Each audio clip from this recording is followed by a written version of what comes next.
things sure got dark.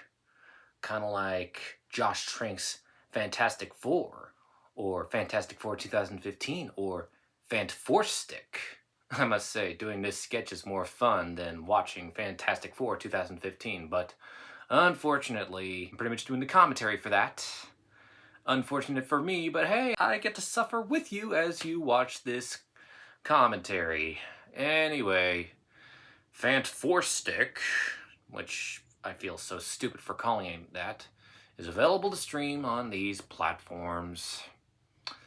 Anyway, saying enjoy this is kind of hard since it's kind of hard to enjoy Fant4stick, but let's get this over with.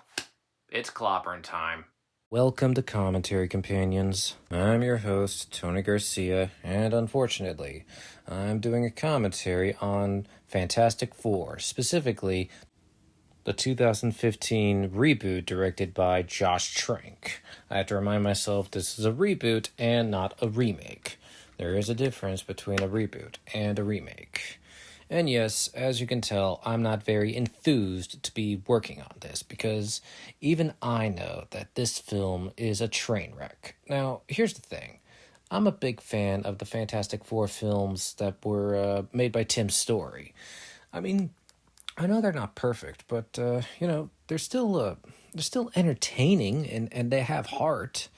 But this film, I remember being so skeptical about this reboot because I wanted to see the original story continue. I did want to see Fantastic Four #3. But yeah, I guess I was skeptical to the change then. And geez, I can't believe they dragged Dan Castellaneta into this. The worst part is, he's pretty much not even full of life. It's almost as if he forgot to have his cup of coffee. He's like, I swear, he had more range in Space Jam than he did here. But yeah, I was very skeptical, and I thought it would be good with Josh Trank at the helm as director, because, I watched Chronicle, I liked him, I thought Dane DeHaan and Michael B. Jordan were very good in the film, but, but boy, was I wrong. And it's hilarious. It's almost as if somehow Michael B. Jordan being cast as Johnny Storm seems like the least controversial thing about this film. But, yeah, I did not know that. Well, of course, the only reason that this 2015 reboot was made is because 20th Century Fox and I guess Constantine Films wanted to keep the movie rights to the Fantastic Four. They had an 8-year window.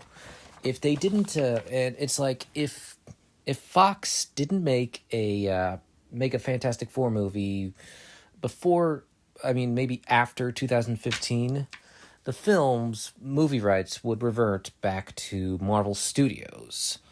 And here's the thing. Like I said, I've been lenient with Fox films lately. I've tried to be diplomatic and lenient, but this film just makes me so angry and pissed off because it wastes any potential. It's like, some reboots are made. Sometimes some reboots are made for the sake of money, and other follow-ups to films, the worst ones, are usually the only reason they're made is because it's because they want to keep the rights to the movies. And fun fact, Ben's older brother is played by Chet Hanks, the son of Tom Hanks. Didn't even know that was Tom Hanks' son, but yeah, thank goodness he only has a brief scene. But yeah. Anyway, like I was saying, sometimes a reboot is, sometimes follow-ups to films are made because movie studios want to keep the rights to the film franchise. Other times they want to do it as a cash grab because they have the rights. And it's like, take for example the Hellraiser films when they were owned by Dimension Pictures or Dimension Films, whatever. Yeah, the only reason that Dimension Films would usually make a sequel to the Hellraiser films isn't because they cared about Clive Barker's mythology. They more cared about making a Hellraiser film because they wanted to keep the rights to the franchise, even if they didn't want to do anything else with it. And they didn't even care if the Hellraiser sequel was good. They just wanted it churned out so that they could keep the rights to the franchise. And I feel like what Fox did is no better than this. It's like, and Marvel wanted to be lenient with Fox. They wanted to offer a chance. It's like, hey, if you give us the rights to Fantastic Four and also the cosmic villains in exchange as well, in exchange, we'll let you have Daredevil, which seems like a good idea. But Fox was like, no way, we want the Fantastic Four rights. We think it has the same potential as X-Men, and yep, and we all have to suffer for it. And trust me, it's just the making of the Fantastic Four reboot is very much is anything but fantastic. But yeah, the characters in this film would have reverted back to Marvel if the film was delayed beyond 2015. Imagine having a 7-year window to produce a new Fantastic Four film after Rise of the Silver Surfer, with a release of 1 year after that time expires. Also, a fun fact, the garage that Rita's working in as a child is the same garage in which Biff Tannen keeps his car in Back to the Future Part 2. But yeah, originally Marvel Studios offered to give Fox an extension on rebooting Daredevil in exchange for the Fantastic Four film rights, along with characters associated with the brand that would expand their cosmic universe. Galactus, Silver Surfer, Uatu the Watcher, Annihilus, the Skrulls, and the Badoon, among others, or at least just the cosmic characters, because characters like Galactus have a lot of potential in the Marvel Cinematic Universe. Fox refused to take up their offer, and they subsequently lost the rights to Daredevil, allowing Marvel to produce the Netflix Daredevil show from 2015. The cosmic characters were ultimately never used, and the rights reverted to Marvel following Disney's purchase of Fox. But yeah, like I said, I've tried to be diplomatic to the other Fox films like Daredevil, Elektra, X-Men Origins Wolverine, but here's the thing, I can finally let out what peeves me about Fox's dictating control on the X-Men franchise and the Fantastic Four franchise. Ever since they got the rights to these franchises, they've been very dictatorial. It's like, once they had the rights to the X-Men franchise, Marvel has had to tiptoe and find loopholes, because when Fox owned the rights to the X-Men franchise, they also owned the movie rights to the word mutant. So, franchises like Spider-Man and other Marvel Cinematic Universe projects were not allowed to use the word mutant in the franchise because, well, Fox had a grip hold on the word mutant. And you could barely feature any X-Men characters, which is exactly why Pietro and Wanda Maximoff in the Marvel Cinematic Universe were not called mutants, and why Magneto was not their father, which is really pet peevish in my opinion. And of course, it only gets worse there. Fox had such a tight grip hold on the Fantastic Four rights, and it's like, if any comic book character made their comic book debut in a Fantastic Four comic book, then Fox would immediately have the movie rights to said character. Now, of course, there are some exceptions to that rule. Ironically, Black Panther made his debut in a Fantastic Four comic book, but somehow Marvel still managed to gain the rights because he's managed to really become a universe in of its own. But imagine if, I think if Fox did have the rights to the Black Panther. Had the rights to the Black Panther film franchise, and if a third Fantastic Four movie directed by Tim Story was made, I think it would have been appropriate to feature Black Panther. But sadly, that potential is wasted. I'm sorry, I don't mean to get so pissed off, but I hate the wasted potential of that Fox has wasted with their characters. It really does get on my freaking nerves, and I really do hate how Fox had such a grip hold on the X-Men franchise and the Fantastic Four franchise, pretty much forcing the Marvel Cinematic Universe to really think of adjustments and be unable to feature X-Men characters.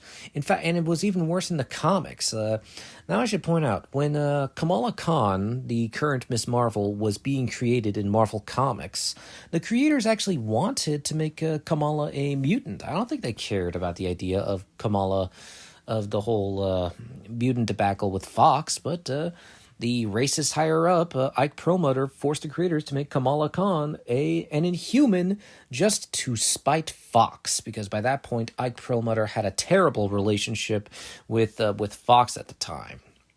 And the same goes for Kevin Feige. I mean, I think Kevin Feige kind of stopped being so invested with Fox by around X-Men Origins Wolverine, which is why he was more invested with the Spider-Man franchise. But yeah, I needed to rant about why I was so pet peeved with the whole with Fox's dictatorial grip on the Fantastic Four rights. It really mucked things up, and you can totally blame Fox for a lot of the Fantastic Four's problems, if you know what I mean. But yeah, and you know, a reboot felt inevitable, but apparently this idea, the idea for a Fantastic Four reboot, goes back to after Rise of the Silver Surfer, and well, they wanted to do something with it. And, well, let me get to the production.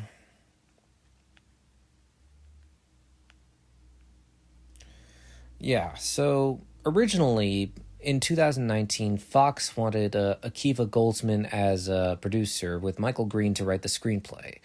At the time, Adrian Brody and Jonathan Rhys Meyers were considered for the role of Mr. Fantastic, and Kiefer Sutherland was considered for the role of The Thing.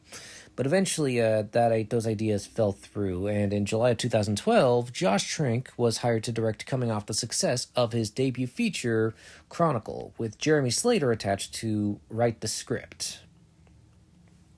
And that's, you know, that idea had potential. I mean, on paper, it makes sense why Josh Trank would have been considered to direct Fantastic Four, because after making Chronicle, of course they would want something like Chronicle for Fantastic Four, but oh boy, they made a big mistake hiring Josh Trank, and I think it's will continue to haunt them for the rest of their lives.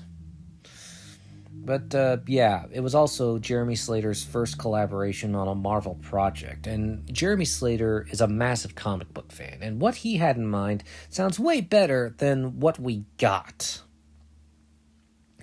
Now, the draft of the script written by Josh Trank and Jeremy Slater was different from the final film in numerous ways. I mean, the first act of the original draft is the first 2/3 of the final movie, you know, drag it on. The original script is closer to the MCU in tone, and the script features the origins of the Fantastic Four, Doctor Doom, Galactus, Mole Man, Herbie the Robot, and the Fantastic Car. Ben is still Reed's muscle, keeping him safe from bullies. This aspect makes Reed's decision to bring Ben along on the trip to the Negative Zone make more sense. Reed goes to the Baxter Building as part of a science scholarship. There he meets Sue, who is working with a Dr. Elder, who is on the cutting edge of his biology field making moloids. Reed also meets Victor Von Doom, who takes the nerdy Reed to parties, where he meets and falls for Sue. Meanwhile, Ben has become sad as Reed has stopped calling him and has made a choice. He's skipping college and has enlisted in the army. There's no older Dr. Storm character. Sue calls her brother Johnny as a last resort when they're about to take their trip to the Negative Zone. And it turns out Victor Von Doom is actually a spy for his homeland of Latveria and is leaking Reed's research to them.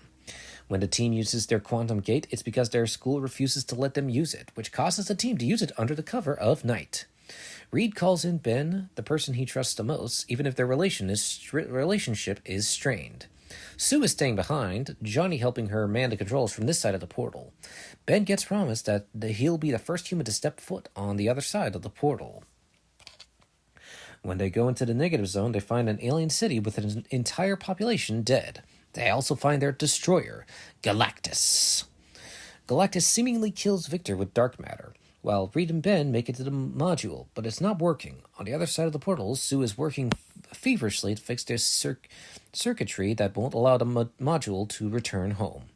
Galactus nears as Sue finally fixes the machine and he blasts the module with dark matter, but the dark matter hits the quantum gate, and there's reaction. The entire team, the two in the module and the two in the lab, are pelted with some kind of cosmic madness.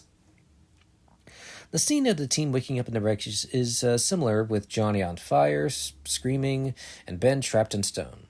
Sue's condition is more obvious, though, with the skin on her face disappearing and showing her musculature.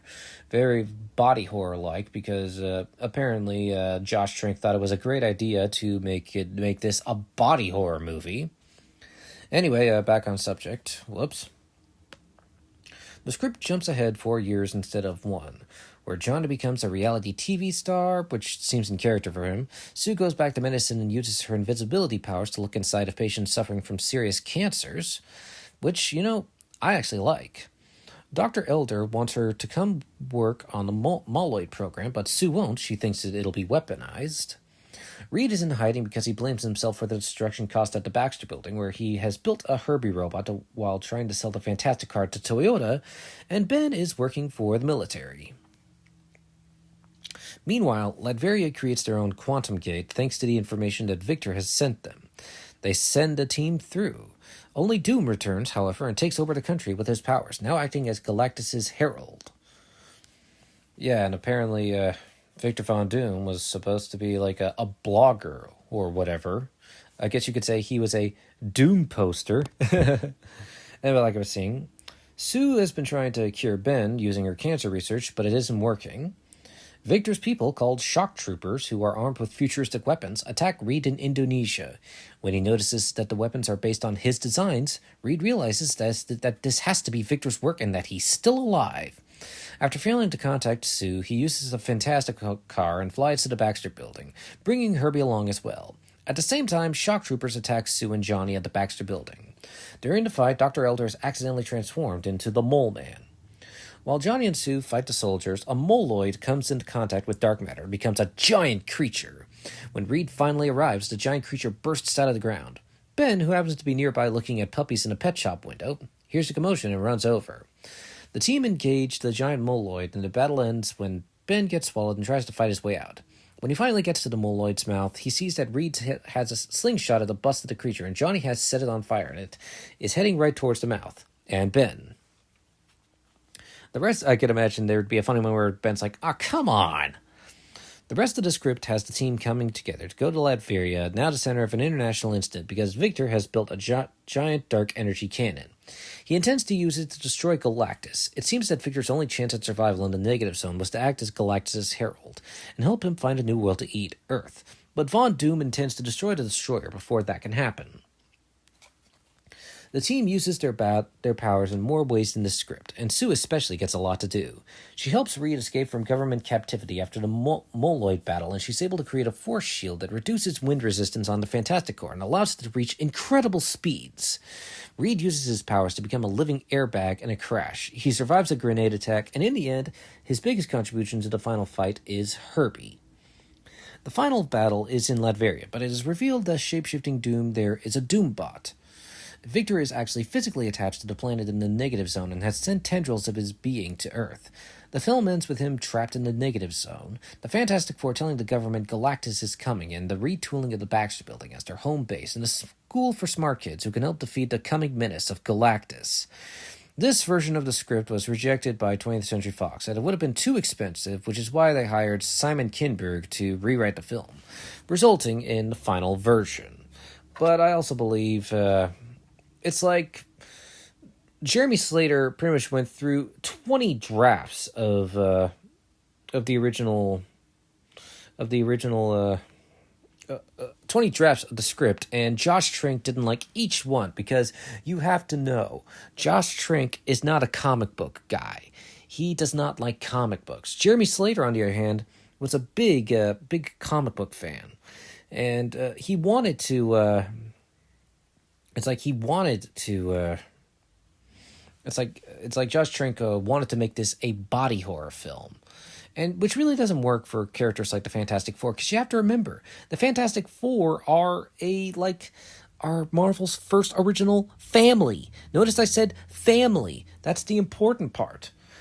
Fantastic Four had a revolving door of writers, and the studio continued adding new names even after filming had begun. Jeremy Slater initially worked with Trank on a script, but Trank insisted on acting as a buffer between Slater and the studio. Slater said that he was not allowed to speak with Fox unless Trank was present, and he never got about 95% of the studio's script notes. Slater left the project after 6 months, at which point the studio brought in several other writers, including Seth Grahame-Smith and Simon Kinberg, to try and get a script ready for filming. And don't even get me started on the reshoots, but they went through more writers to produce script pages for the reshoots. Trank wrote his own pages, but they were ignored. Gee, I wonder why. Yeah. Now, this movie was supposedly to take place in the X-Men movie universe and would have built up a Civil War crossover movie, like Marvel's Civil War.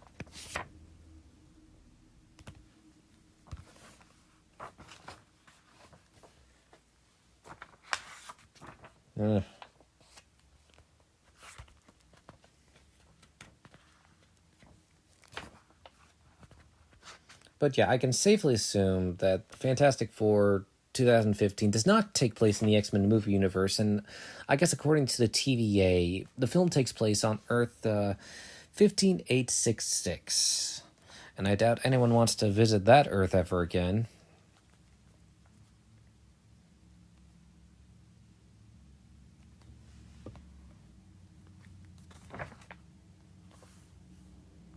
Ha ha ha, how clever. Now, fun fact, Victor Von Doom's original name in this film was Victor Domashev, but fan backlash forced the writers to pretty much rename him Victor Von Doom. Like, that even makes a difference.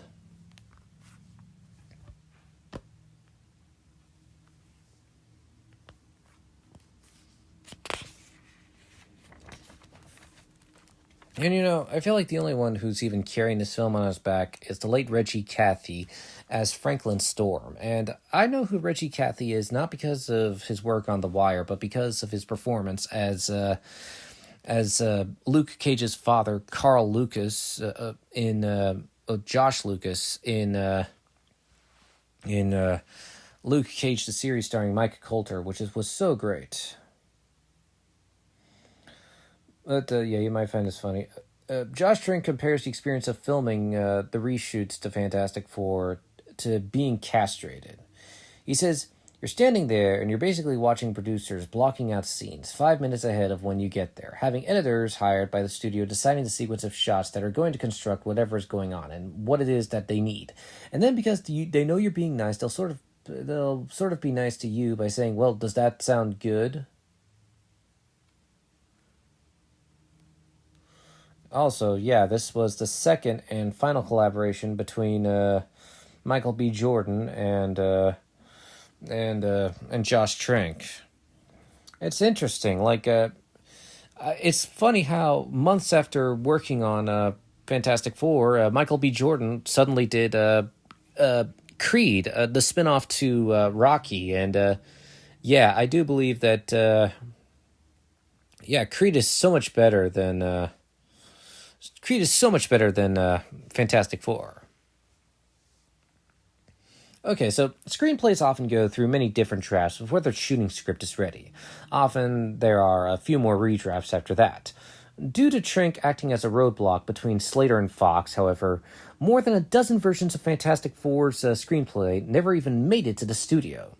Slater estimates that he wrote almost 18 drafts of Fantastic Four in total, amounting to 2,000 pages of material.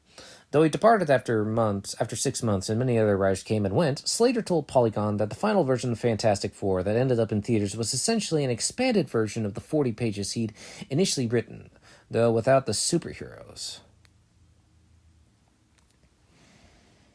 But yeah, from the start, Trank was not interested in making a traditional fun superhero origin story.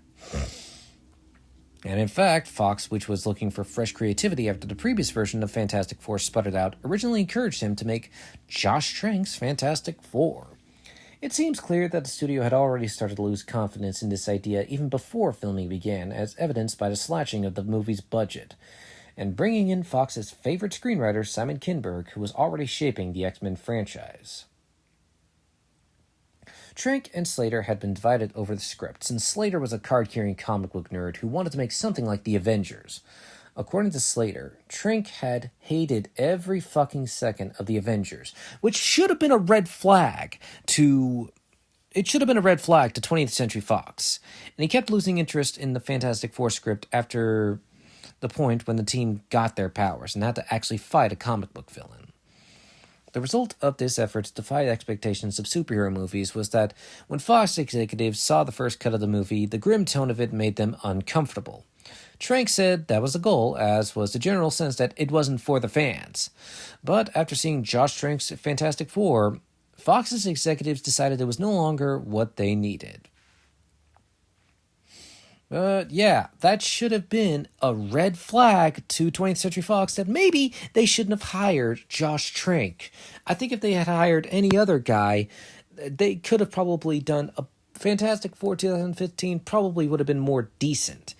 I mean, Jeremy Slater seems like a good guy. I mean, there's a reason Marvel hired him to work on Moon Knight, and there's a reason that James Gunn brought him on board for the upcoming DC Universe. But yeah,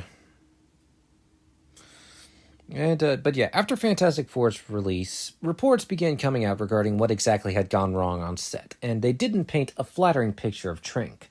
Among the claims that was the detail that Trank's dogs did more than $100,000 worth of damage to the rented house he was staying in, that the director would show up to set late, and that he was combative and hostile to the crew, producers, and even the stars.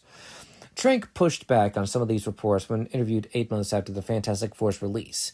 Among the details he refuted was the claim that he built a black tent around his monitor and cut himself off from everybody. Trank says that the setup he had was actually just a standard video village. It's fairly common on movie sets to have a monitor set up in a black tent. But yeah, it got so bad that Josh Trank and Miles Teller were so close to getting into physical fights. They just got chest to chest, daring the other one to make the first hit. Oh, God. But this had a negative impact on a lot of things.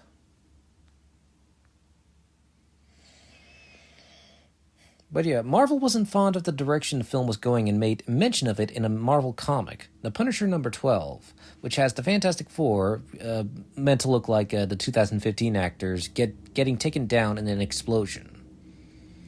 Now, Josh Trank envisioned his films being about 2 hours and 20 minutes long. The studio cut that down significantly to 1 hour and 40 minutes.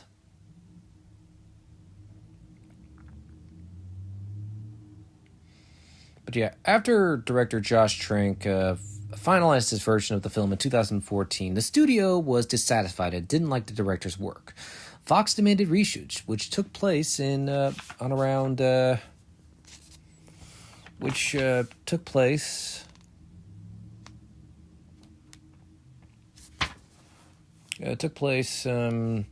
in January of 2015 after production wrapped in August of 2014.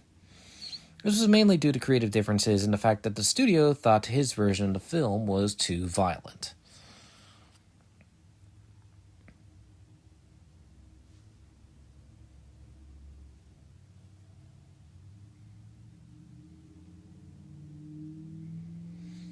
But yeah, Josh Trank fought for Miles Teller to get the role of Reed Richards against the wishes of the studios, only for the two men to end up nearly in a fistfight on set. The studios pushed for Kate Mara in the role of Sue Storm, even though Trank didn't want her for the role. As a result, Josh Trank was difficult to Mara and bullied her during filming.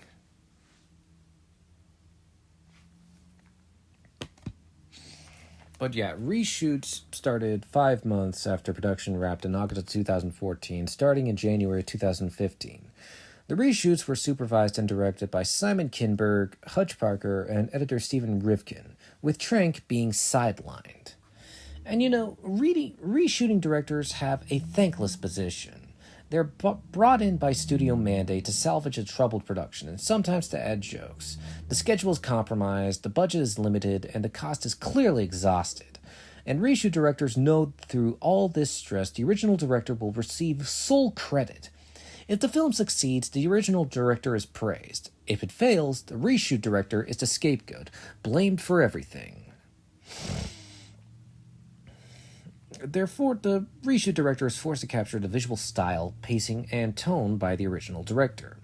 The reason they never get credit is because of the Directors Guild of America's strict one-director policy, which dictates that an original director can't share credit with the reshoot director or be replaced unless there are extreme circumstances like illness or incapacitation, and must be approved by the Guild. Like I said, it's a thankless task for someone like Simon Kinberg and Dexter Fletcher. But on the bright side to these reshoots, Michael B. Jordan and Kate Mara seem to have gone along well with Simon Kinberg.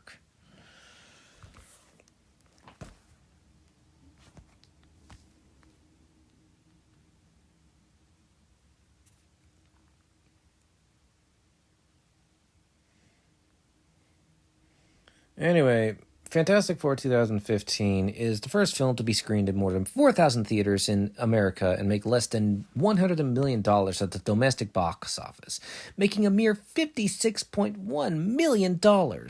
It remained the lowest grossing 4,000 theater film until the release of The Nut Job 2. Oh, nuts.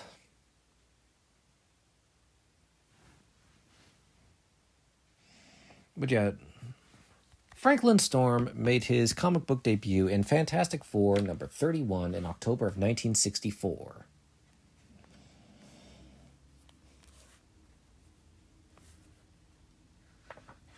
But yeah, Dr. Harvey Allen is loosely based on Harvey Elder, a.k.a. the Mole Man, the first villain in the Fantastic Four fought in their debut comic.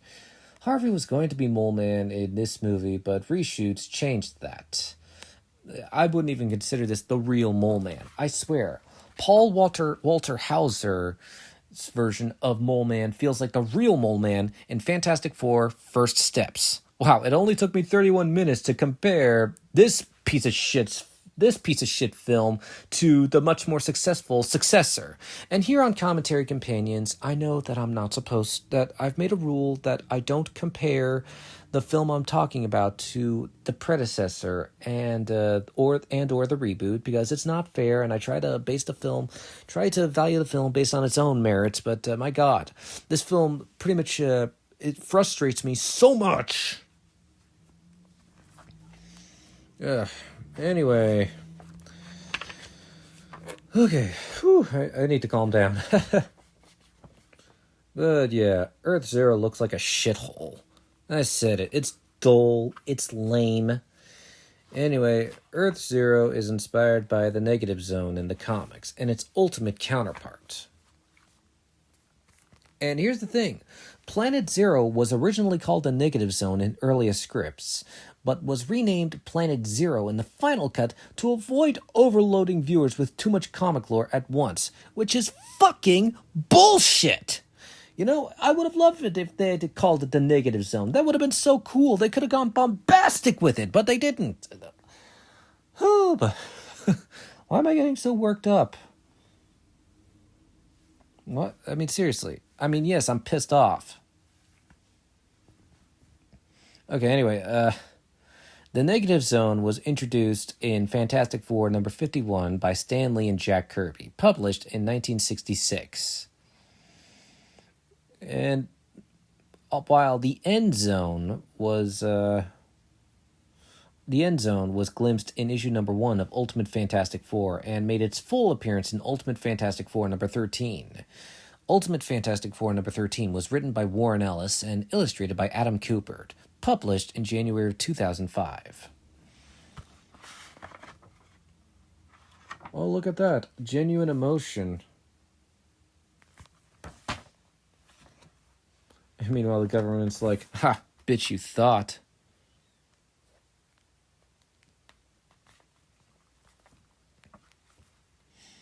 Anyway, this version of Fantastic Four is loosely based on Ultimate Fantastic Four, and I mean loosely, like some elements, but not all elements.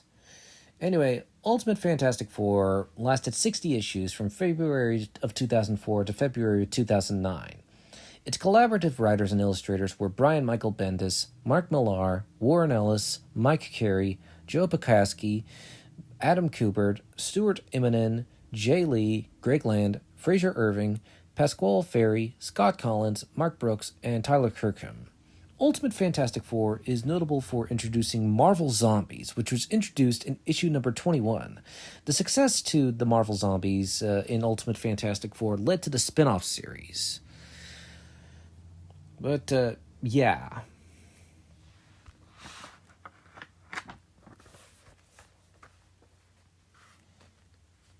But yeah, Doctor Doom joined the Ultimate Marvel Universe in issue number 2 of Ultimate Fantastic Four.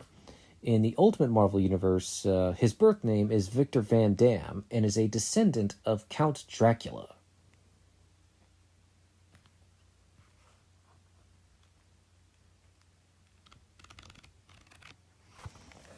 You know, the thing that frustrates me about Fantastic Four 2015, among many other things, is the lack of camaraderie. Yes, I do like seeing some of this camaraderie between the actors, between the characters, and we don't get enough of that in this film, which seriously frustrates me. Because I think one of Fantastic Four's strong suits is their camaraderie. You know, it's like I guess I should. Is Fantastic Four known for their camaraderie in the comics?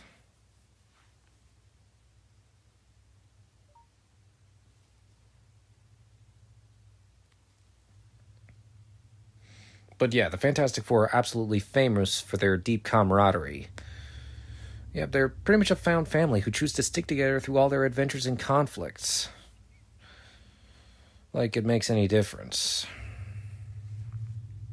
Oh yeah, that's a great plan.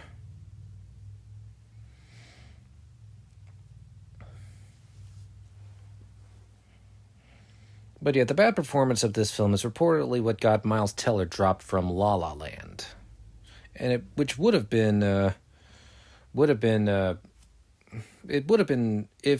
Miles Teller had been in La La Land, it would have been his second collaboration with director Damien Chazelle, who he collaborated with on Whiplash.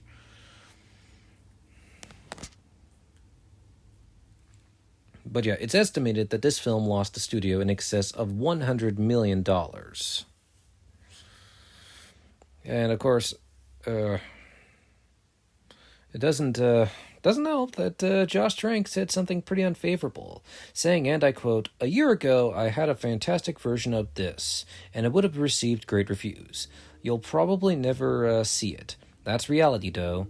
After seeing this version, the studio mandated heavy reshoots. The newer scenes were easy to spot, as Kate Mara had cut her hair and wore a blonde wig. Miles Teller also had facial hair that would appear and disappear between shots." Box office and analysts have said that Trank's errant tweet may have cost Fox $10 million in opening weekend ticket sales.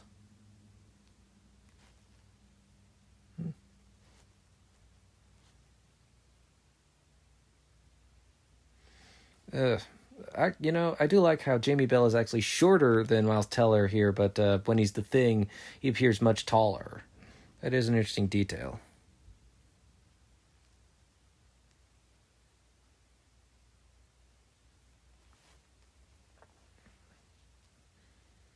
You mean it's much like mine?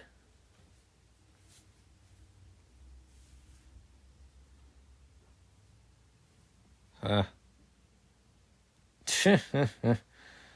Yeah.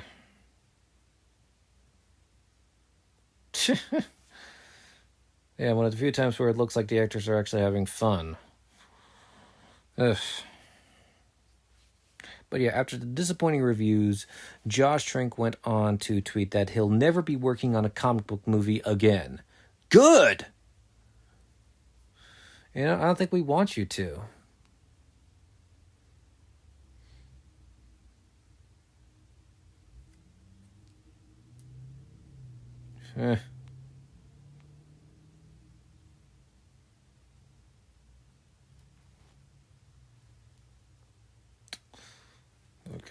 Load. Yeah, good thing that Sue was working overtime.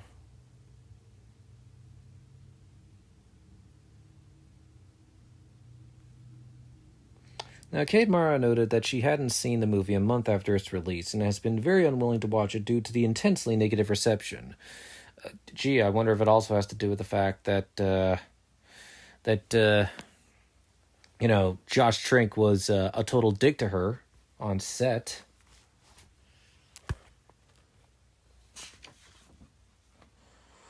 Okay.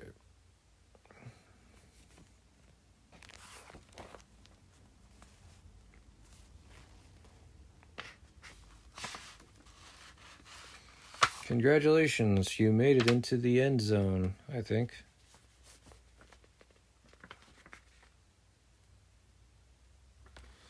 Yeah, it's so ugly you can't even tell if you made it. Ugh.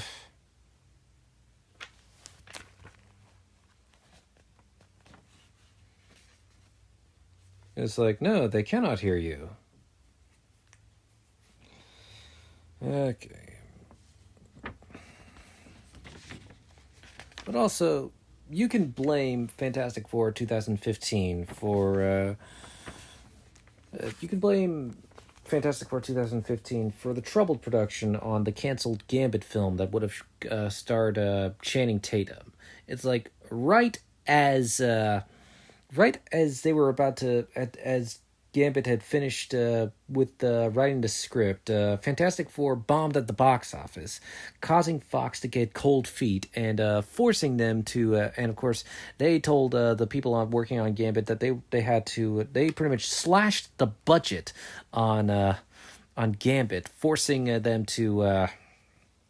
And they told the director and the writers to pretty much create a different story to accommodate the lower budget, and this caused creative differences between the original director and the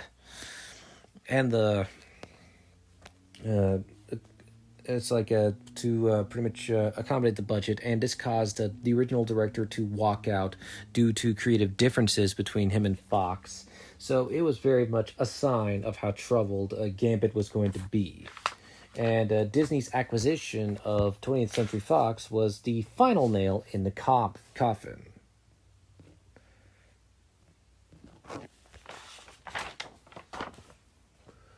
But yeah, Fantastic Four was the last Fantastic Four movie to be made and produced and distributed by 20th Century Fox independently, before the Walt Disney Company bought Fox in 2019.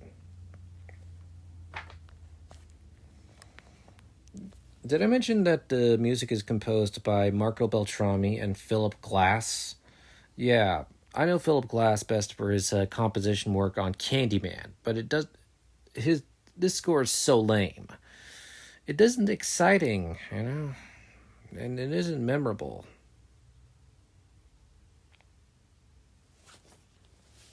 Yeah, that's a great plan. Totally won't blow up in your face.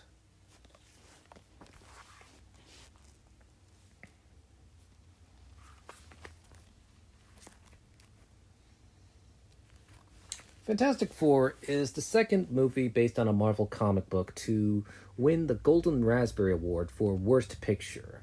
The first Marvel movie to win this dishonor was Howard the Duck, which also won Worst Screenplay, Worst New Star, and Worst Visual Effects. The Fantastic Four franchise is no stranger to the Razzies. Jessica Alba was nominated for Worst Actress for both Tim Story-directed Fantastic Four movies, and Rise of the Silver Surfer was nominated for Worst Screen Couple for Jessica Alba and Ian Grufford. Fantastic Four 2015 won Razzies for Worst Director, which was a first for a Marvel movie, and Worst Remake, Ripoff, or Sequel. Fantastic Four was also tied for Worst Picture with 50 Shades of Grey. Coincidentally, Howard the Duck tied for Worst Picture with Under the Cherry Moon. As of this recording on May 27, 2026, there have only been 3 instances in which 2 movies have tied for Worst Picture at the Golden Raspberry Awards. Well, 3 actually. 3 instances in which 2 movies have tied for Worst Picture at the Golden Raspberry Awards. The next Marvel movie to win Worst Picture would be Madam Web, so far. Oh yeah, come take a look.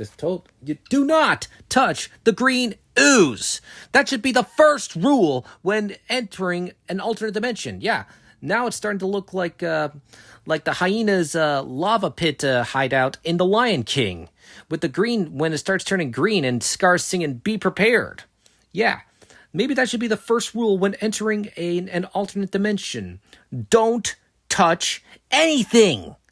I mean, I'm autistic, and even I know that. Because if you touch anything, things will immediately go wrong. That should be the first rule when doing interdimensional traveling. Honestly, now Victor looks like Zazu about to be put into the birdie boiler. Okay. Ooh, that ectoplasm does not look pleasant. Not the birdie boiler! Oh, too early. And it's fusing. Not the birdie boiler! Ah! Yeah, and that'll last. I guess we'll see him in 40 minutes. Like I said, starting to look like the hyena's palace. So prepare for the coup of the century. Be prepared for the murkiest scam, meticulous planning, and case of denial, and race of denial is simply why I'll be king undisputed, respected, saluted, and seen for the wonder I am. Yes, my teeth and ambitions are bared. Be prepared. Yeah, I had to. I'm sorry. I had to reference. I had to reference The Lion King, as this is the only thing that's keeping me sane. Now, Kate Mara had initially wanted to read Fantastic Four comic books to prepare for her role as Susan Storm, but the filmmakers explained to the cast that it was unnecessary as the film was an original story not based directly on comics. Oh look, he's flaming on, and all the rocks are starting to pile onto Ben. Oh no, I don't think I can see Sue anymore. Okay, so the team...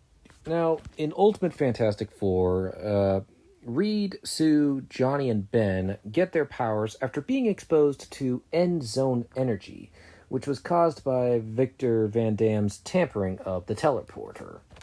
And now you know, and knowing is only half the battle. Now, apparently, Mads Mikkelsen auditioned for the role of Dr. Doom, but walked out from his audition. He had also auditioned to play Reed Richards in Fantastic Four, the 2005 version. Ooh, toasty! I mean, I don't hear him screaming, which makes it look like he might be dead.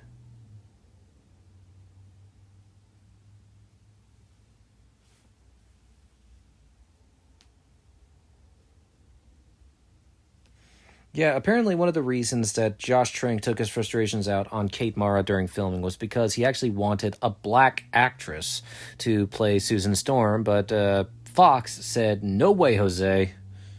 And so he took those frustrations out on her.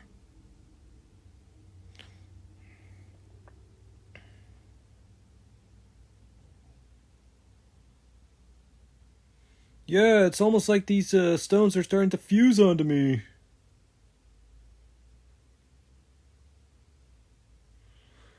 It's like, oh my gosh, my legs are stretching! Did I get taller? That's enough to make him want to faint. Originally, the robot Herbie was going to appear in the film, but the studio vetoed the idea because they didn't want to raise comparison with Tony Stark's Jarvis or the Star Wars droids.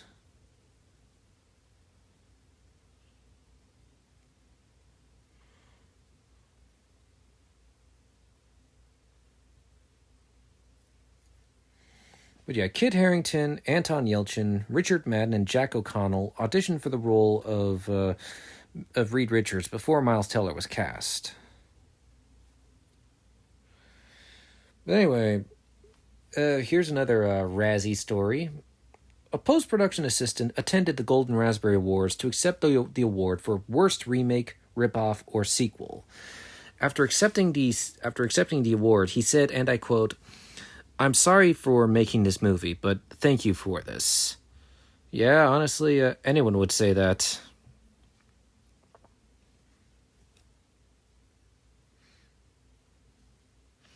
But yeah, the white uniforms the team wears on their trip to the negative zone are based on the Fantastic Four's Future Foundation uniforms. Gosh, I couldn't tell. They looked like lame versions of an astronaut suit. Ugh, fuck me.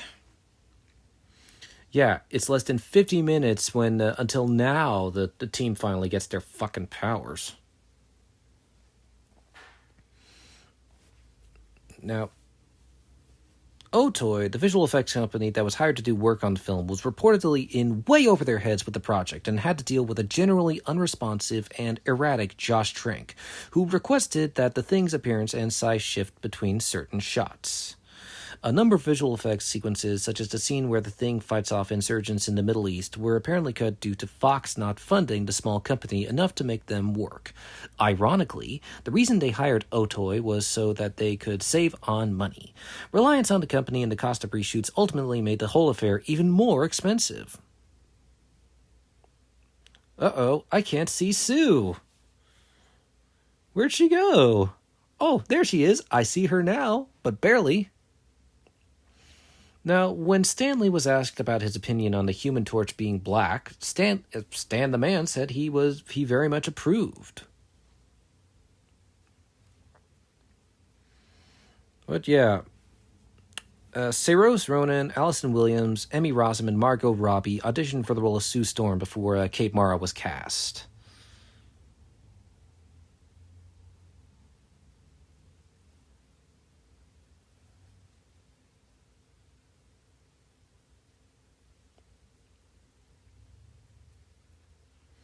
But yeah, Michael B. Jordan ran into Chris Evans, who initially played Johnny Storm in Fantastic Four, the 2005 film and its sequel, at an industry event. According to Jordan, they ended up talking about the role, and Evans told him, "Man, I can't give you anything. You're great. You're awesome. Just do your thing and enjoy it. It's gonna be fun." And I swear, I feel like, it's like Michael B. Jordan is clearly giving it his all. It's crazy to think that 10 years after this, he would star in Sinners and would win an Oscar for it. Actually, is Michael B. Jordan the first actor to win an Oscar for playing multiple roles?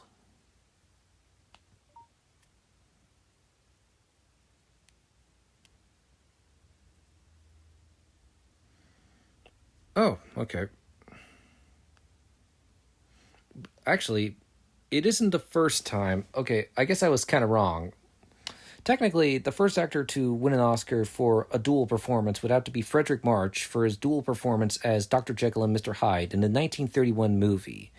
Lee Marvin would also win an Oscar for his dual role as the twin brothers Kid Schilling and Tim Strawn in Cat Ballou.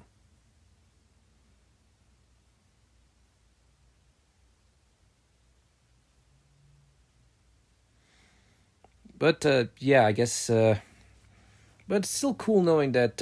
I guess Michael B. Jordan is the first black actor to win an Oscar for playing twin characters, identical twins, and he's really great in that. In fact, I would rather watch Michael B. Jordan having sex with Haley Steinfeld than have to record the rest of this.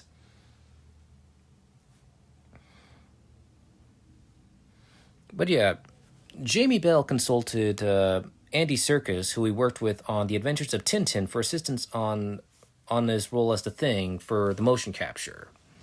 Now, here's the thing.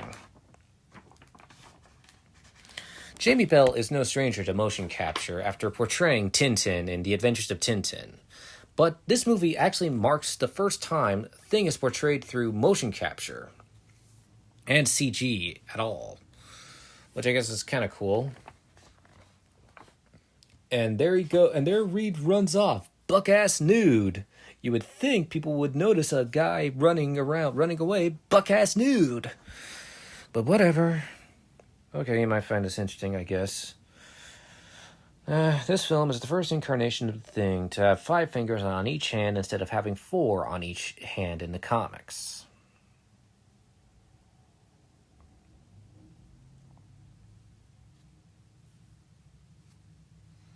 I also feel bad for Tim Blake Nelson in this because, his character is so wasted.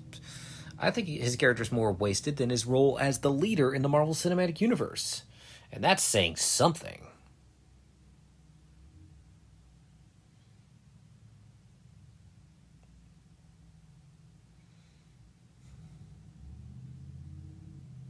While never explicitly stated, the timeline given in the film would put Reed and Ben at around 17 or 18 when Reed is recruited to the Baxter program.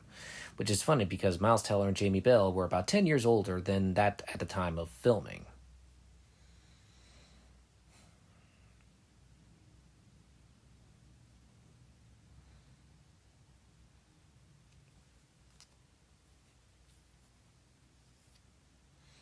If there's anyone who did like Fantastic Four 2015, it would have to be the director of The Room himself, Tommy Wiseau. He was such a fan of the film, he wanted to direct the sequel. Could you imagine that? Maybe one of them, maybe Johnny's like, I did not hit her. That is not true. That is bullshit. I did not hit her. I did not. Oh, hi, Ben. Yeah, this was filmed entirely in the Baton Rouge area.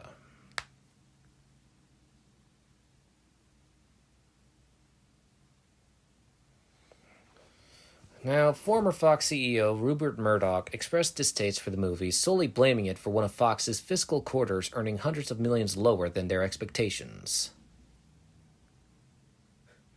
As the Thing is considerably taller than the other members of the team, Jamie Bell spent a lot of the production on stilts. Now, Josh Trank made the Storm family of mixed ethnicities to represent his view of 21st century families. I have a mixed family. When I go home for Christmas, you'll see white people and black people. That's normal to me. And, okay, I guess I kind of see where Josh Trank is coming from. I mean, I'm a Hispanic man with brown skin. My sister is Hispanic with white skin because our parents, father's brown, Hispanic, and mom's white. So, mixed race, which explains why I have such a white-sounding voice. But yeah, the filmmakers cite Sam Raimi's Spider-Man trilogy, David Cronenberg's The Fly and Scanners, and Chronicle as influence on the film. Maybe, here's a bright idea, don't use Scanners and The Fly as an influence.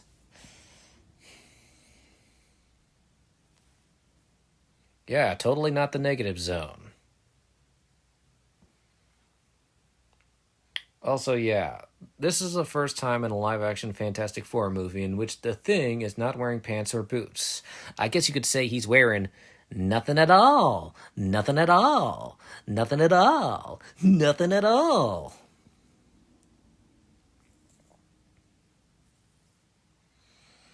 Now, during a conversation with Emmy Magazine in October 2020, Kate Mara admitted that she had a horrible experience on Fantastic Four. She pointed out that she had two horrendous experiences working with male directors and added, "Have I not gotten along with a female director? Absolutely. And was it not the greatest work experience? Sure. But there was never a time that I felt this is happening because I'm a woman. Where with the male directors, it 100% was only happening with me. It was a power dynamic thing."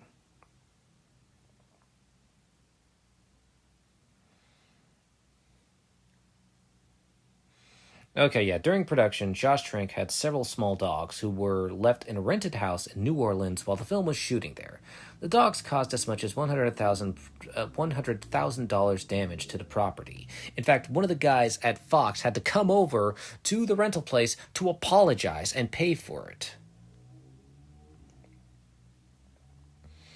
Now, Kate Mara dyed her hair after filming was completed, and she had to wear a wig for reshoots. And yes, I can actually notice the blonde wig as well. And of course, Jessica Alba had also worn a wig in Fantastic Four: Rise of the Silver Surfer.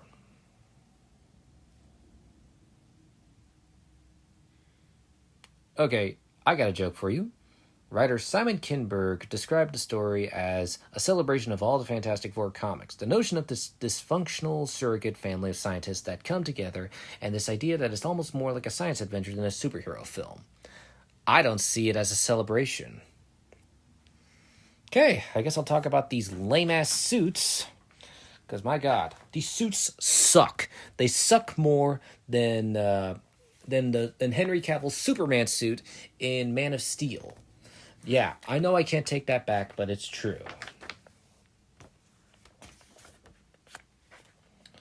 Now, the movie's costume designer was George L. Little. Fantastic Four 2015 was the last project that George L. Little did before his death on August 29th, 2014. Other films he did costume designs and assisting for were Apocalypse Now, The Omen remake, Airplane 2, Red Dawn, Sliver, Striptease, The Peacemaker, and I mean The Peacemaker being the first DreamWorks film, not the DC Comics character, Galaxy Quest, Jarhead, Hurt Locker, Zero Dark 30, Warm Bodies, and Transcendence.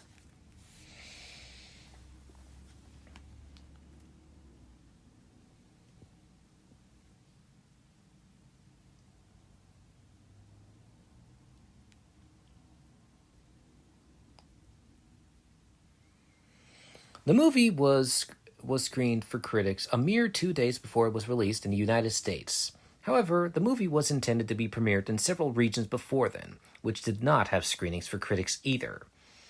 And then the international premieres were delayed until after the United States premiere, which essentially means that the movie was only screened for critics at the 11th hour, at which point it might as well not have been screened for them at all. The online embargo lasted until 2 days before the release date, and the print embargo lasted until the release date.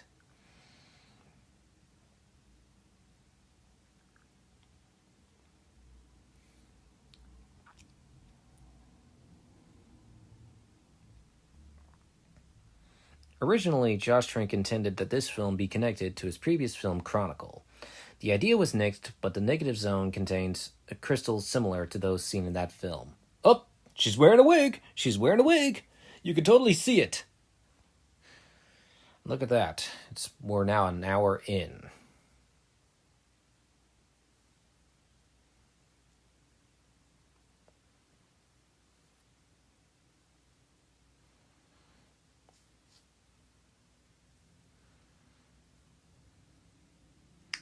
Sasha Peters auditioned for the role of Susan Storm, but was considered too young for the part. And the film was planned to be shot in Vancouver, Canada, but was moved to Louisiana due to the state film's production tax incentives. But yeah, the reshoots bumped the budget up from $122 million to $155 million, and it dropped 69% in its second weekend. 69.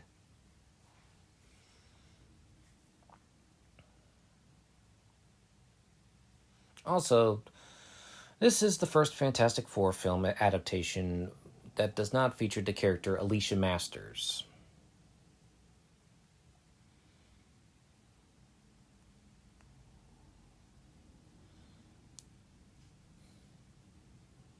Yeah.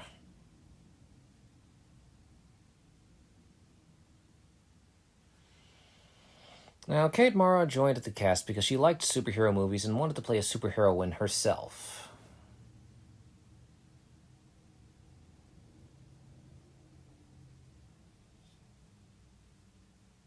But yeah, Mark Millar served as a creative consultant.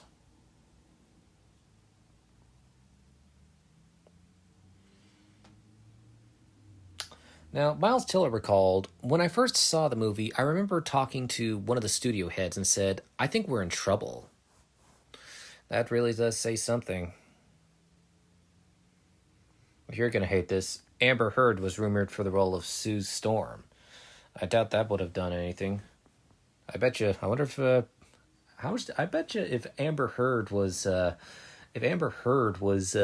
cast as Sue Storm and saw the way Josh Trank was treating her, she'd be turned on and she'd probably abuse him, and then she'd probably shit on Josh Trank's bed. Okay, yeah, I think I regret making that joke. That shape-shifting power is so stupid.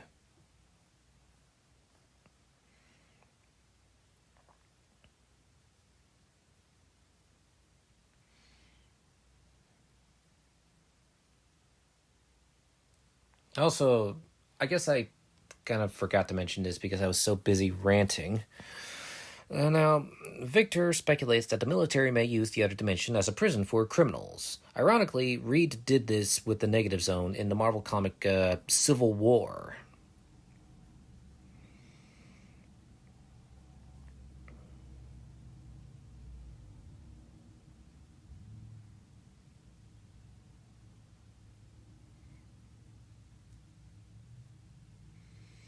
Now, originally, the Fantastic Car was going to appear in this film.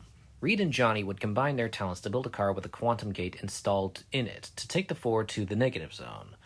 This was scrapped due to the costs, and in the final film, the Four simply followed close on Doom's tail to the Zone. Ooh, what's this? What's this? Ooh, CPT-N N3 Captain Nemo. How subtle. It's a good thing that Sue was able to get that reference to track Reed. How smart. Totally not stupid at all.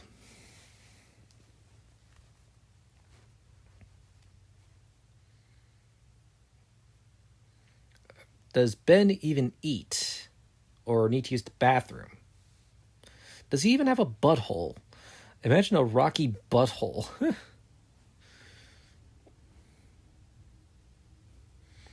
Yep. He's busted. Busted. Ha ha ha ha ha! You think this is the real Reed?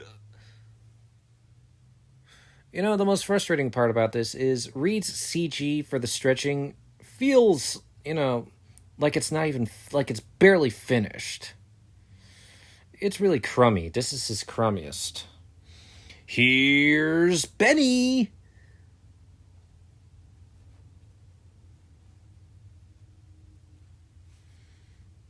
Yeah, good thing he ducked. It would have been funny if Ben punched Reed in the face, and then then Reed's face stretches on impact. But then again, that would have been too cartoony, and Josh Trank doesn't want to portray this as a cartoon.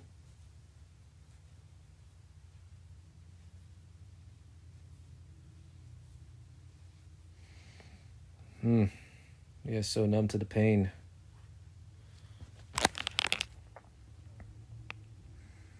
Also, interesting fact. I remember reading an article about about what they were the many designs they were going through for Ben's rocky appearance. They had gone through so many designs, and they initially they thought about making him look like a literal thing. Like they even thought about making him resemble Quasimodo from The Hunchback of Notre Dame. But eventually, they realized that was a bad idea, and they were like, let's just go with this comic book design. And yeah, I guess it looks fine when I can actually see it. Look at me!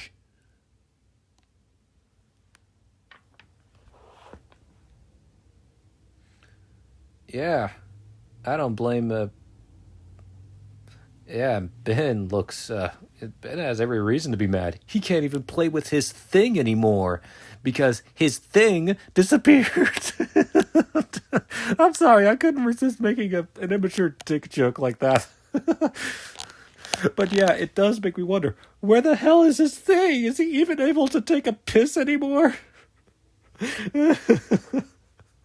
Imagine if it, or does he have a retractable thing that pops up whenever he needs to take a piss, or or do the stones just form out? That way, his thing can come out so that he can, so he can take a piss.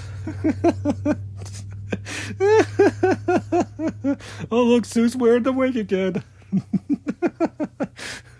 Oh man, this recording's putting me on a roller coaster. At first I'm angry, and now I'm thinking, okay, you know what? I'll just find reasons to be absurd about it. Oh, hey Sue, I didn't see you coming. Okay, to be fair, I guess if it wasn't a wig, I'd say Kate Mara does look cute. Yeah, famous last words.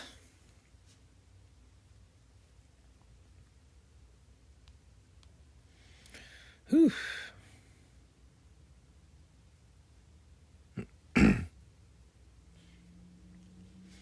On the bright side, through all this, Kate Mara and Jamie Bell fell in love while working on this, and they eventually married, and they're still married 9 years after getting married. And you know what? That's nice. That's great. You know what? I'm happy for Kate Mara and Jamie Bell. It's good to know that they, yeah, interestingly, in the Ultimate Fantastic Four comics, on which the film is based, Ben and Sue get married. And yeah, I think it's funny how life imitates art. And I think it's sweet. It would be fun to explore their aha moments where they're like, oh my gosh, I'm in love with this person.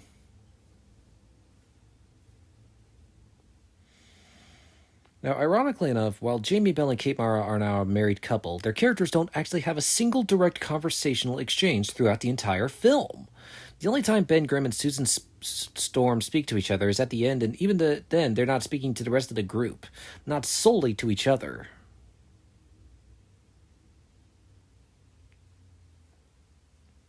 Oh, look at that. Doesn't look bad after blowing up. I guess, Tim Blake Nelson does kind of look like a mole. Okay, maybe I'm being too mean. Which is a great way to describe the movie in a nutshell.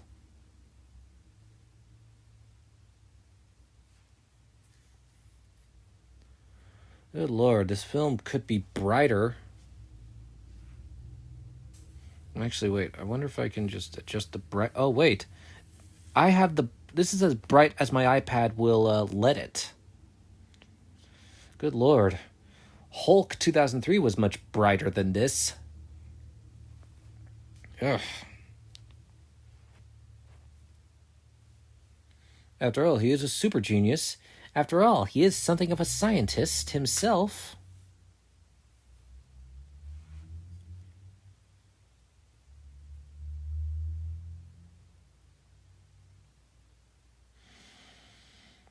Yeah.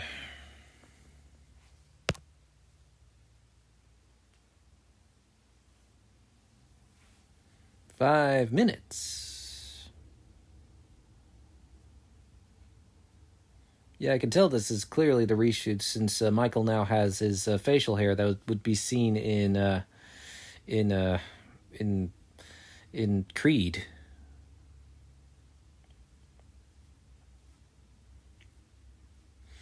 Now, interestingly, Miles Teller has collaborated with Brie Larson and Melissa Benoist before they were cast in their respective superhero roles. Alice Eve was also rumored for the role of Sue Storm.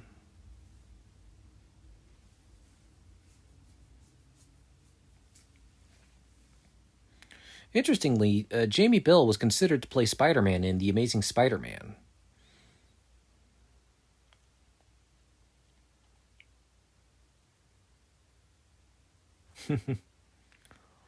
Also, this brief moment of these two just hugging it out because they're so happy to see each other, that's the real-life chemistry of Miles Teller and Michael B. Jordan right there. Because you have to remember, this is technically the second time in which Miles Teller and Michael B. Jordan collaborated on a project together, because they also collaborated on the comedy That Awkward Moment, which resulted in a real-life friendship between Teller and Jordan.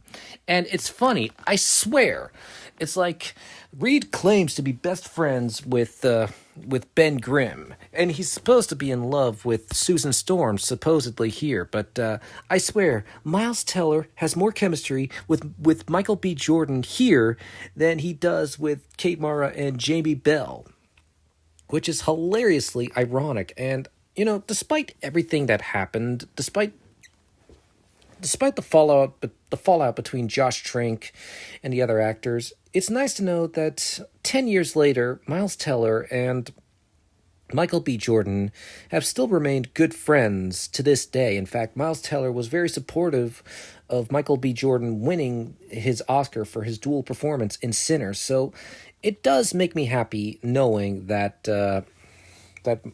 Miles and Michael are still good friends to this day. Yeah, like I said, I swear, Miles and Michael have more chemistry here than Miles has with the other actors. That's really saying something. And, Michael also has good chemistry with Reggie Cathy. They really they're very convincing as a father and son. Oh, what's this? I'm actually saying something nice about Fantastic Four 2015.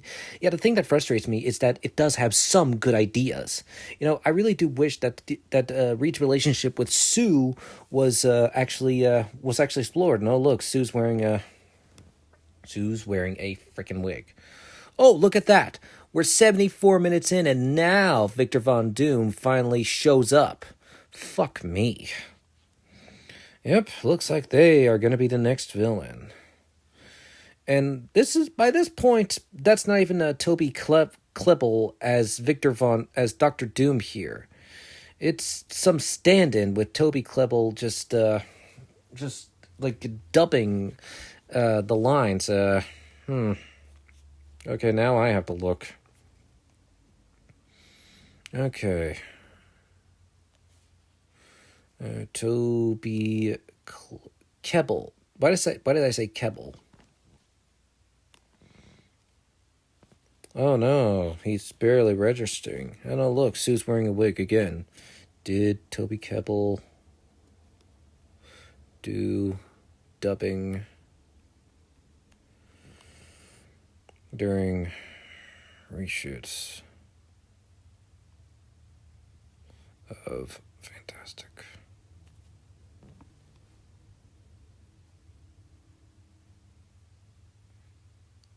Oh, wow. So Toby Kebbell was pretty much left the project. Pretty much, he doesn't even voice Doctor Doom in. He doesn't even voice Doctor Doom in this. Yeah, I can imagine Toby's very frustrated and infuriated. I am. I mean, yeah, I don't like this version of Doctor Doom. The idea of his suit being fused and turned into organic metal, that sounds like a cool idea, but it looks lame. The design is so fucking lame.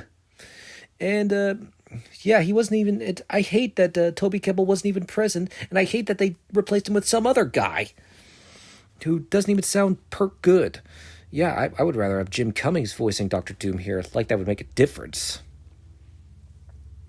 I mean, seriously, this version of Doctor Doom here looks like a crash test dummy doing his best impression of a gimp.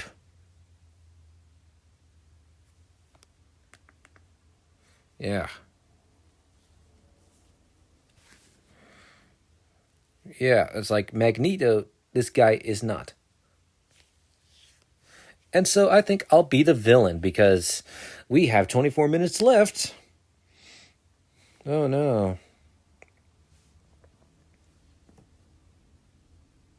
The most frustrating part is, why do they keep on messing up Doom? The funny part is, like, when George Lucas was working on Darth Vader, he based Darth Vader's design supposedly on Doctor Doom, as well as Samurai Warriors. Ugh. Would have been so much cooler if Harvey had lived and they had instead and he survived this encounter but it left him disfigured. But nope, they decided to kill him off because this film doesn't believe in potential. Good lord, and his design, like I said, is so lame. I'll give the Electro in The Amazing Spider-Man 2 credit. At least it looks interesting. It looks somewhat interesting. Yeah, I feel like, this makes me long for the villains from the Amazing Spider-Man films, as well as, this makes me look forward to Francis in Deadpool, which I'm looking forward to. Oop, they did. Oh, that is so ruthless, but he's so lame. Ugh. Maybe they should have left Victor alone. Ugh. Apparently 3 action scenes were cut from the final film. Gosh, I can't tell.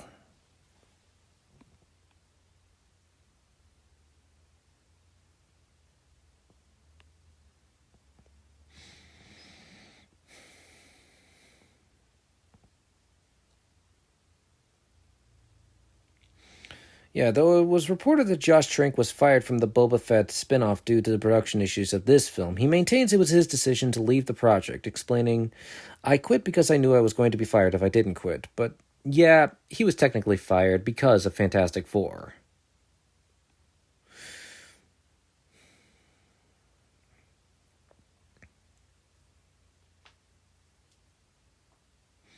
Also, Josh Gad was Fox's initial choice for the role of Ben Grimm.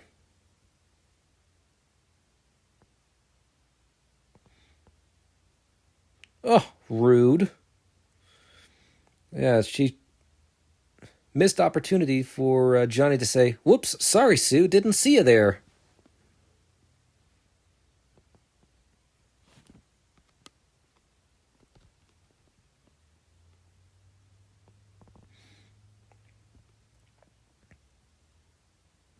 Oh, like he's a dog. "This is my home. Here among my trappings. Oh, where I've. Now I am home."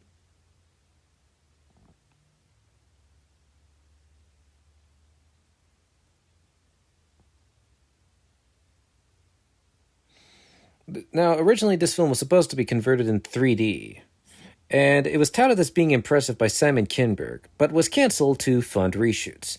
It was even edited out of the initial poster that advertised that the movie would be shown in 3D in the first place, although the line in premium large format theaters still appears.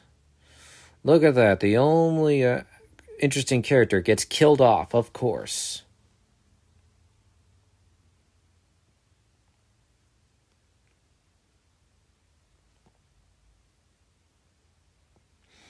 Now, Eddie Redmayne, Jack Houston, Domhnall Gleeson, and Sam Riley were considered to play Doctor Doom before Toby Kebbell was cast. And the uncredited schmuck.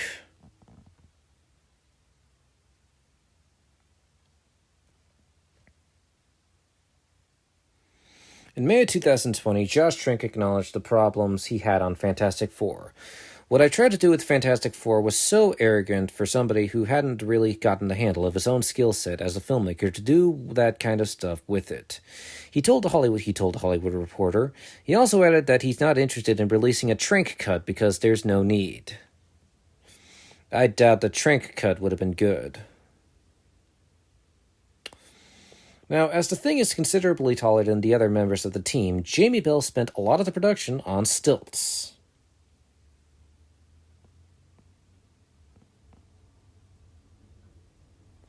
Simon Kinberg stated in an interview that he was disappointed with the way the film turned out, but stopped short of blaming any one element in particular, saying that he still believes that there is potential for a great Fantastic Four movie to be made with the cast and crew, but for whatever reason this project just wasn't it. Maybe it has a lot to do with Josh Trank himself. Yeah, hiring him was a big mistake.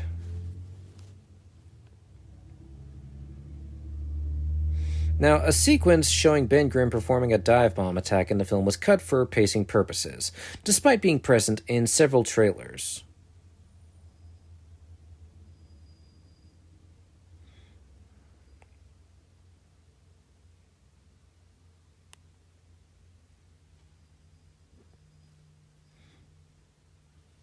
Now, if the film had been successful, which I doubt, there would have been a sequel in 2017, which would have had Galactus and Annihilus as the villains. Like that would amount to anything.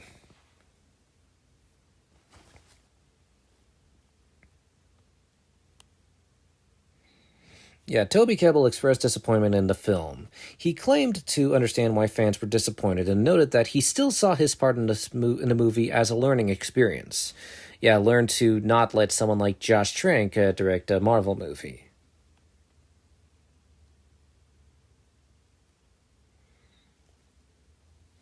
Flame on!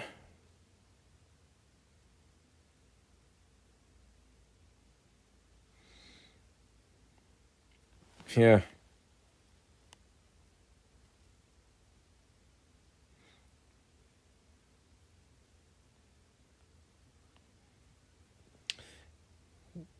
Yeah, 3 whole action scenes. Huh.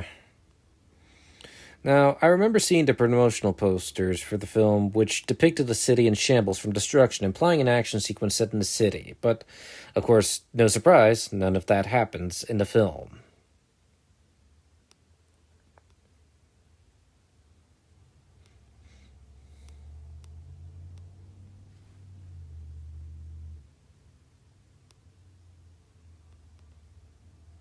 Apparently, the studio thought Josh Trank's original version was too violent.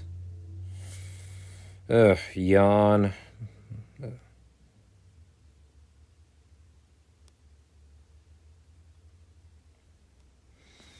Oh, yeah, that portal's eating up those cars like I munch on nuts. I can't see you. Where are you? Oh, there you are. I can see you now.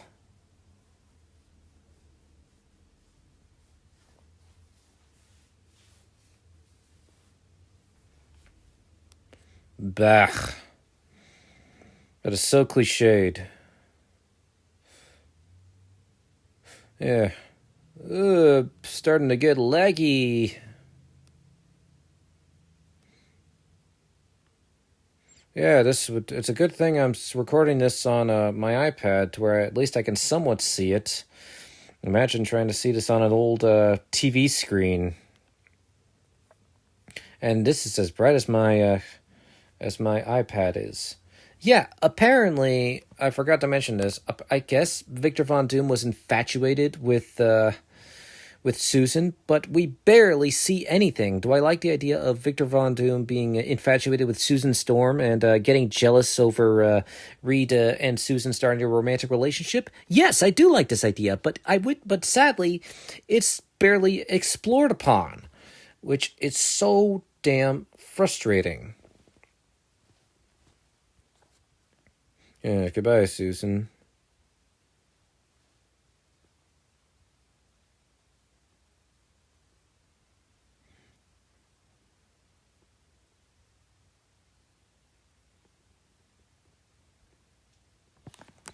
Yeah, get back up.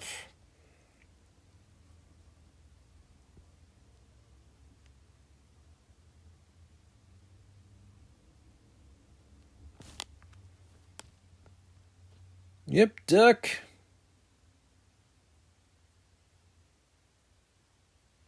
You know, it's crazy to think that Jeremy Slater would then write Mortal Kombat 2 after this. And yes, Mortal Kombat 2 is so much better than Fantastic Four.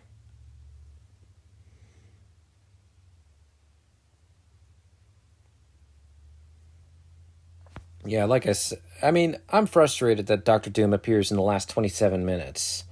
Like it makes any difference. It's sad that The Amazing Spider Man 2 is somehow better than Fantastic Four 2015.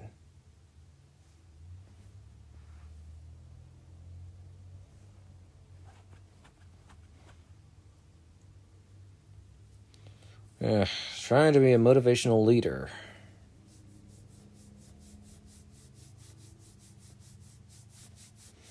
Yeah, we made this mess. We better clean it up.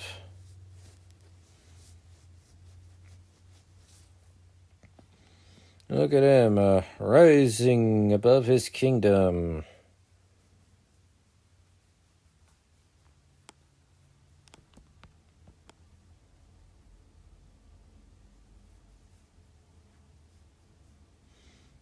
Yeah, then I'll be satisfied.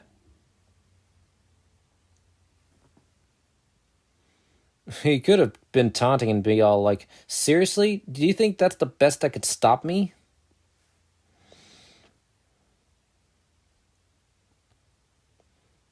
Toasty! It's like, and that's another thing. This climax, the CG feels so unfinished. Also, fun fact, apparently the ending was filmed during reshoots. Yeah, apparently they had been, this was what they had been planning. Huh, not a great plan.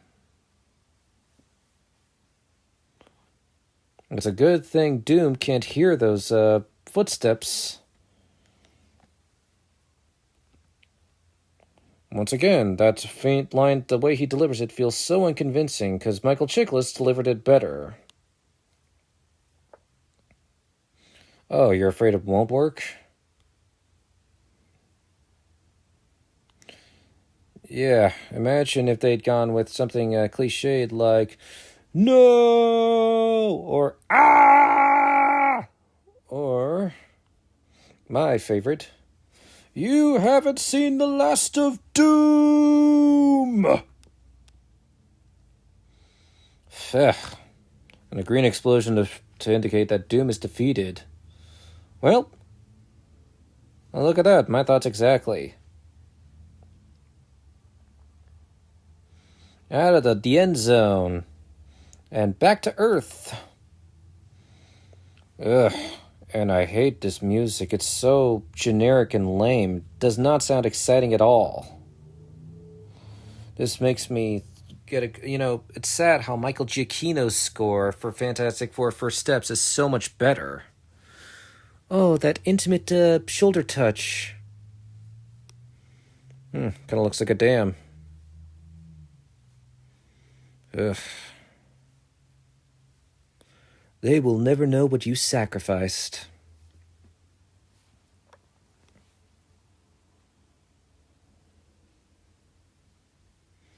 I swear, it looks like during filming, Michael was genuinely hungry and wanted to snack on the croissants.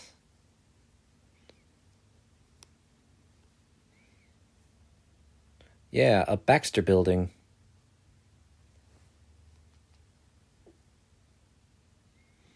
Then it's clobbering time.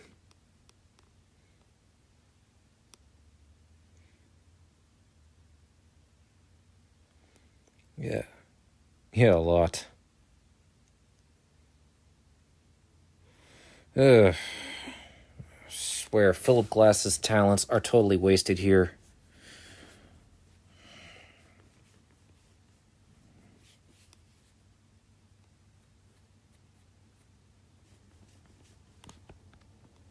Yeah, they're just arriving.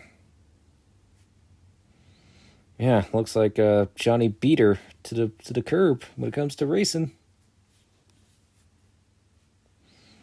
Yeah, it's a shame that Stan Lee couldn't appear in the film. Maybe it's for the better. I bet you Josh Trank would have treated Stan Lee like trash. Central City. Oh yeah, like the Flash. Yeah, the 4 building. Okay. Gosh, it looks so impressive. Which is a nice tribute. Oh, look, Sue's wearing a wig.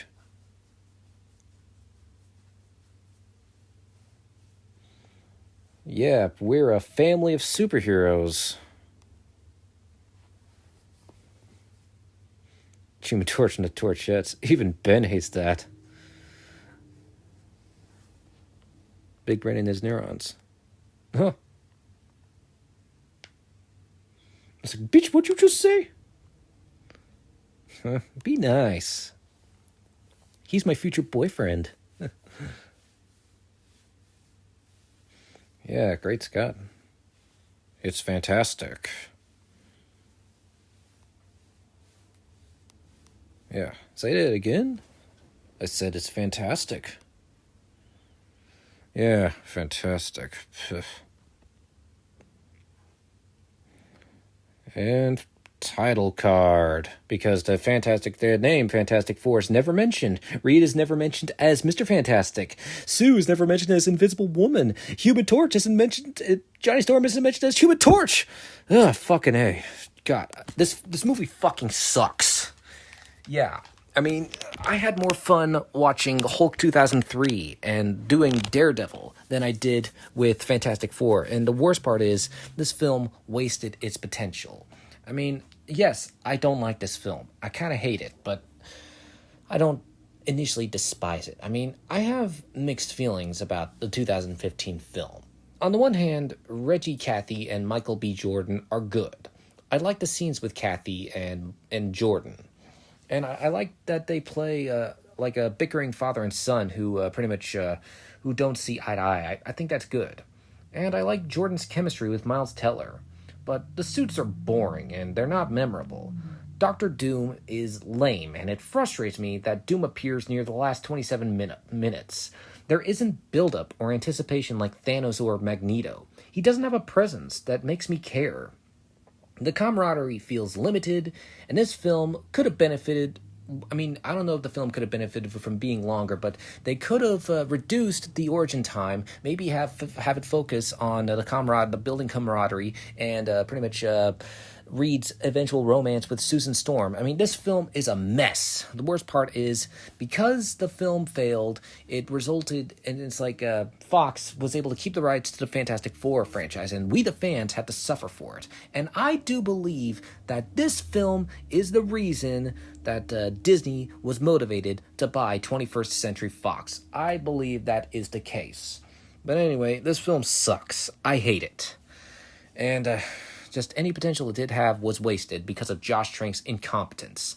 This film, and thankfully the film did damage his reputation, and it really does deserve the reputation of being a bad film.